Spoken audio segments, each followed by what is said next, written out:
I'm doing a voiceover because I realized the speaker wasn't working. So here we go. Start with a wine glass that is short enough for the fork, and start with a fork that will fit into the mouth of the wine bottle. I had started with a bigger glass because I thought the weight would balance better, but it was just too big. It was too tall. After that, then I was bending the prongs so that they would fit in the base of the glass and give it some stability to hold up that wine bottle. It just took a few minutes to get that right. Once that was bent to my satisfaction, then I need to secure the wine bottle so that it stays in place while the glue and the resin that I use sets up and cures. So that just takes a few minutes to make sure that I can get it set the way I want, put my parchment paper down so that the resin won't stick. After I get it set the way I want, I use E6000 glue and 2-part resin. The glue helps to stabilize the fork while the resin cures. I have found that the E6000 doesn't hold up long term for me. Now, I know people say it's one of the strongest glues, but I don't like it for these kinds of things where it's so heavy. So I squeeze some of the glue out, mix it up first to activate it, and then put it underneath the handle of the fork in the wine bottle. Once I have that, see there, I'm mixing it, and I'm going to add it to the handle of the fork, and I stick it into the wine bottle and get it set for a minute. The 2-part resin is already mixed. Now, for this particular project, I'm not too worried about bubbles. They kind of do enhance the look of the liquid, I think. But anyway, that's just me. That's a personal preference. So now I'm just adding the resin, which will adhere to both the fork and the glass. Once I get all of that in there, I think in this part I do drip some down the handle as the first layer. And then I just let the resin set up overnight. And I come back and work on it the next day.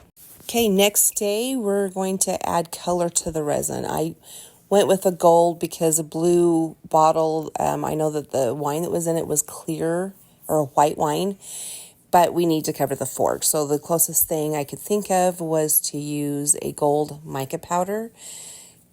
We're going to do our best to cover the fork. Now, the base of this fork is really wide, which was a mistake on my part. I didn't think about that. I just knew that the wine glass wasn't wide enough to bend the whole base of the fork, so I had only done the prongs. So this is a little bit of a challenge, but I get my bottle set back up where I need it so that it does not move.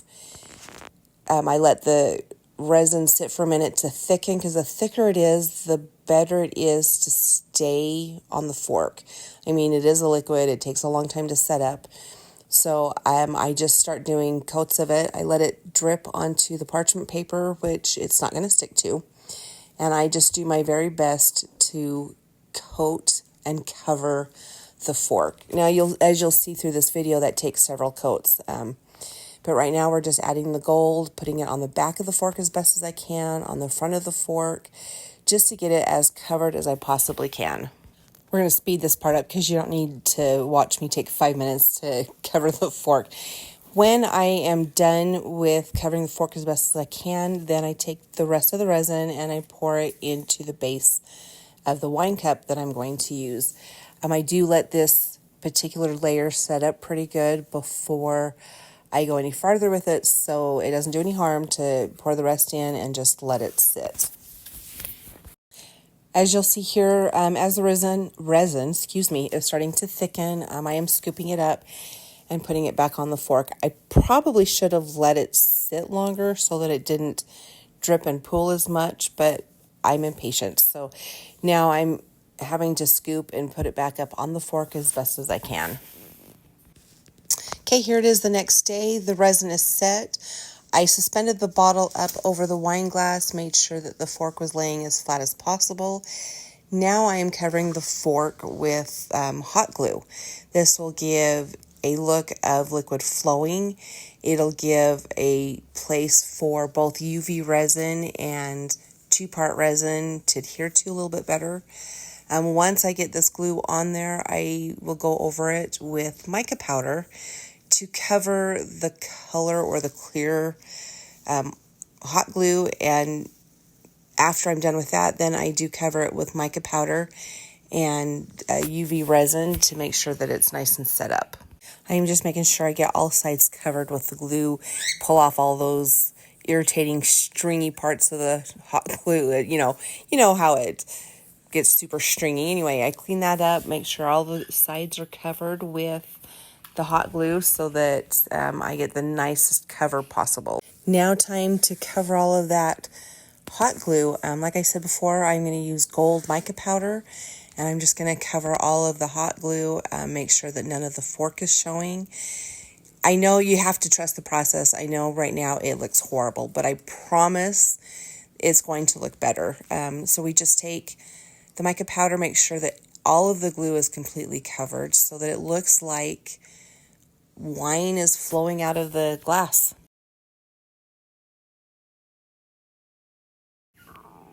So there are still some parts that of the the fork that is showing. So now I'm going to use some UV resin.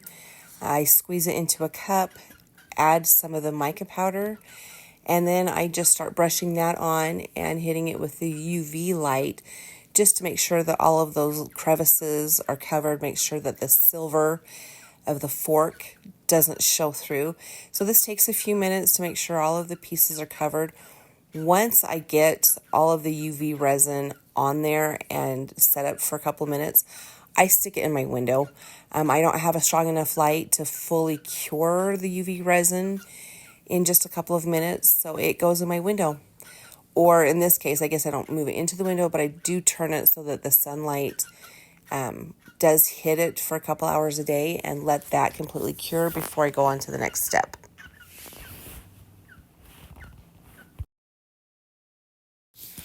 So in this step, I've taken the UV resin, mixed it with the mica powder, and now I am drawing it up the sides of a mixing cup. This is going to be a really cool splash effect. Unfortunately, because of the wine glass I chose, you don't see the splash from the outside, but you can see the splash when you look into the top of the wine glass, and it's just really cool. You just draw it up the sides, hit it with the UV resin until it's cured. In my case, like I said, my light's not strong enough, so I stick it in my window, but it will pop out of this measuring cup super easy. And it's a neat effect. Once you pop it out, then you hit the outside of it with more resin, the part that was up against the cup, to give it more of a 3D effect so it's not so flat.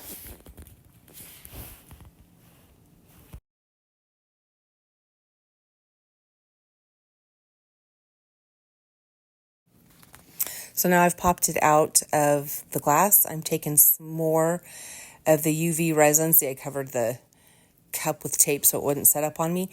And now I'm going to add a layer to the backside so that it has a more rounded 3D effect. This is not a huge step, but sometimes it's in the little details and it gives it a better 3D full splash look to it.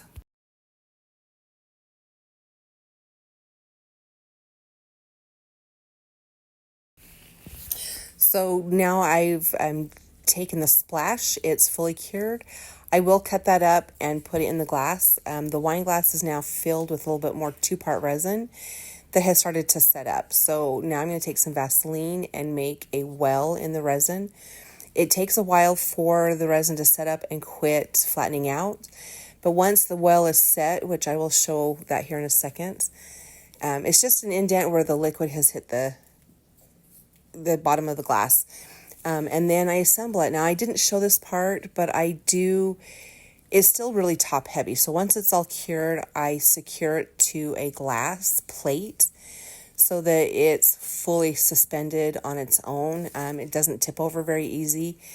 As you can see, I'm just making the indent in the resin so that it just looks a little bit more authentic.